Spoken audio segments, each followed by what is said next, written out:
Assalamualaikum warahmatullahi wabarakatuh. Saya Huswatun Hasanah, NIM 19106011111, kelas PAI B2. Alhamdulillahirrabbilalamin. Wabihi nasta'inu ala umuri dunya waddin. Wassalatu wassalamu ala asyrafil anbiya'i wal mursalin, amma ba'd. Baik, untuk kesempatan kali ini Ibu akan menjelaskan sedikit pembelajaran mengenai Al-Quran dan hadis tentang menjaga dan melestarikan lingkungan ya.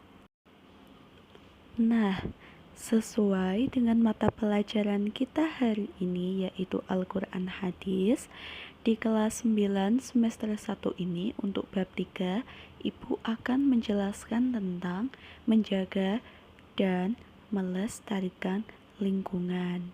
Selanjutnya, kalian juga bisa membuka LKS Al-Quran Hadis pada bab ketiga ya.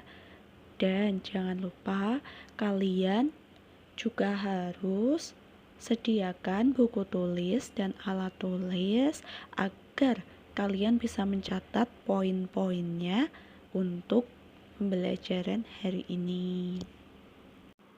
Untuk sebelumnya, di sini Ibu mau tanya dulu, tahukah kalian contoh menjaga dan melestarikan lingkungan di sekitar kalian? Ada yang tahu? Nah, dari pertanyaan Ibu tadi, kalian bisa melihat contoh animasi gambar di slide ini ya. Tandai centang untuk aktivitas menjaga lingkungan dan tandai silang untuk aktivitas yang merusak lingkungan. Oke, dari pertanyaan tadi juga bisa kita jawab ada gambar di bawah ini. Gambar yang pertama, ada seorang anak kecil, anak laki-laki yang sedang menanam tanaman. Nah, dari menanam tanaman tersebut, apakah contoh menjaga lingkungan atau merusak lingkungan? Ya, benar sekali. Menanam tanaman merupakan contoh menjaga lingkungan. Kemudian untuk gambar yang selanjutnya yaitu menyiram tanaman. Nah, menyiram tanaman merupakan bentuk menjaga atau merusak? Coba. Nah, betul sekali, menyiram tanaman juga merupakan bentuk menjaga lingkungan.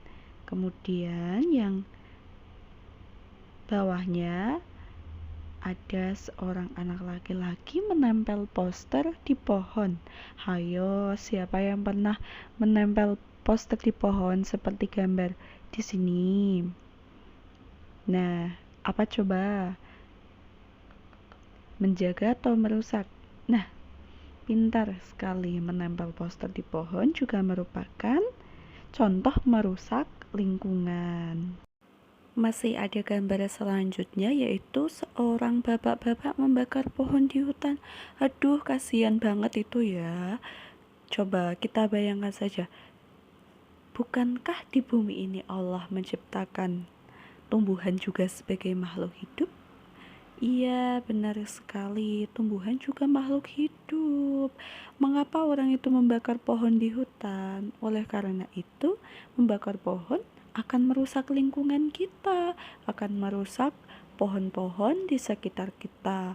Jadi jangan ditiru ya, membakar pohon di hutan merupakan contoh merusak lingkungan. Nah, yang selanjutnya ada juga menebang pohon sembarangan, tidak hanya membakar.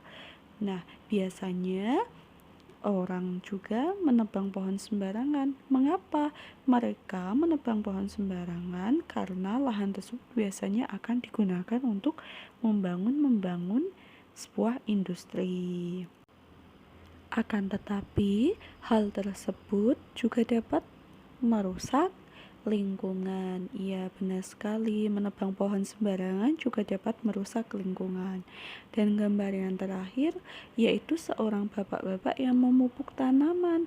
Ayo, siapa di sini yang suka bertanam? Coba. Nah, bertanam juga merupakan kegiatan positif bagi kita dan lingkungan di sekitar kita.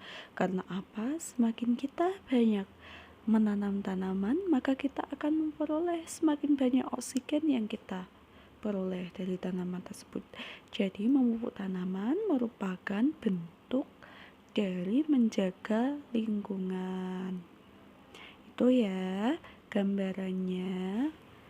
Sekarang kita lanjut ke poin pembahasan kita, yaitu Al-Quran dan hadisnya tentang menjaga dan melestarikan lingkungan hidup.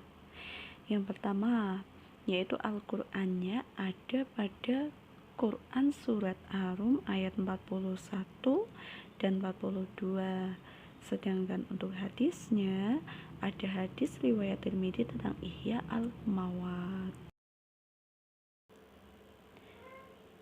Lanjut, kita pelajari satu persatu dulu ya. Yang pertama, Al-Qur'annya, yaitu dari surat Ar-Rum ayat 41 dan 42.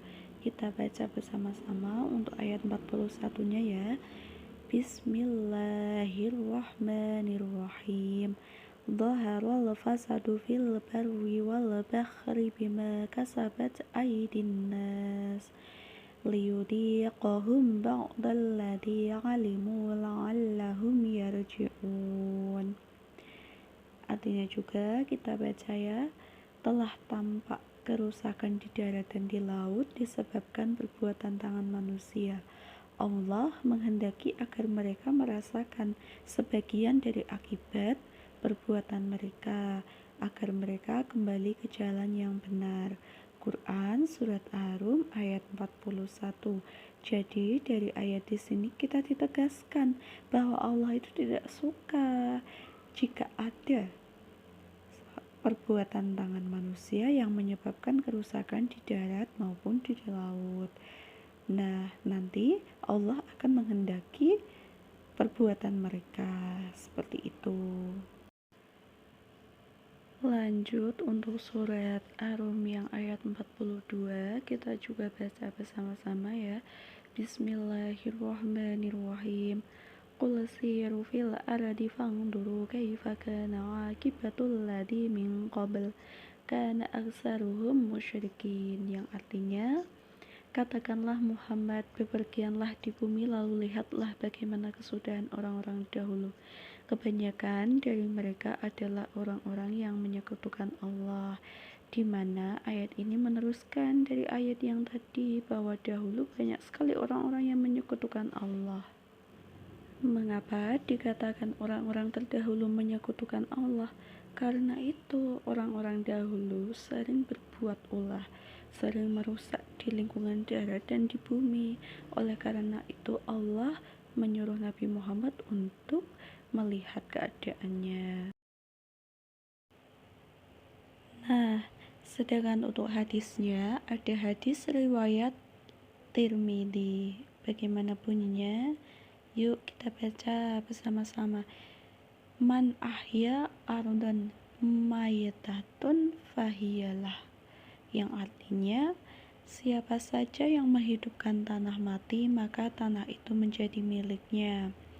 Hadis riwayat At-Tirmidzi dan Abu Dawud. Jadi hadis ini menerangkan tentang Ihya al-Mawat, di mana menghidupkan tanah yang mati. Seperti itu. Untuk penjelasannya, kita lanjut di slide yang berikutnya ya. Baik, Ibu juga akan memberikan penjelasan hadis tadi, bahwa menghidupkan tanah yang mati dalam ajaran Islam sekali lagi disebut Ihya al-Mawat. Objek dari Ihya al-Mawat adalah tanah yang sudah benar-benar mati, bukan tanah yang dalam keadaan hadis riwayat Tirmidzi yang sudah Ibu sebutkan tadi, menjelaskan tentang keutamaan orang yang mau menghidupkan tanah yang mati. Selain penjelasan tadi, yaitu ada penjelasan mengenai definisi ihya al-mawat dari beberapa pendapat ulama. Yang pertama, ulama Hanafiyah mengatakan bahwa penggarapan lahan yang belum dimiliki dan digarap orang lain karena ketiadaan irigasi serta jauh dari pemukiman. Jadi ihwa al-mawat di sini ditegaskan lagi karena ketiadaan irigasi serta jauh dari pemukiman. Itu dikatakan ihwa al-mawat, tanah yang sudah benar-benar mati. Kemudian untuk ulama yang kedua, pendapat dari ulama Malikiyah bahwa tanah atau lahan yang selamat dari pengelolaan sebab mengelola lahan itu dengan sesuatu atau sebab adanya penghalang untuk mengelola lahan tersebut. Kemudian dari pendapat ulama yang ketiga yaitu ulama Syafi'iyah, penggarapan tanah atau lahan yang belum digarap orang lain dan lahan itu jauh dari pemukiman maupun dekat. Jadi ihya al-mawat di sini ditegaskan bahwa lahan itu belum pernah digarap oleh orang lain ya. Dan yang terakhir yaitu dari pendapat ulama Hambaliyah bahwa ihwa al-mawat ini lahan atau tanah yang tidak ada pemiliknya, tidak ada airnya, tidak dikelola serta tidak dimanfaatkan orang lain. Seperti itu ya yang bisa Ibu jelaskan untuk pertemuan hari ini. Baik, Ibu rasa cukup ya untuk pertemuan hari ini, dan alhamdulillah kita sudah belajar bersama-sama tentang Al-Quran dan hadis, menjaga dan melestarikan lingkungan. Semangat untuk kalian dan see you next time. Wassalamualaikum warahmatullahi wabarakatuh.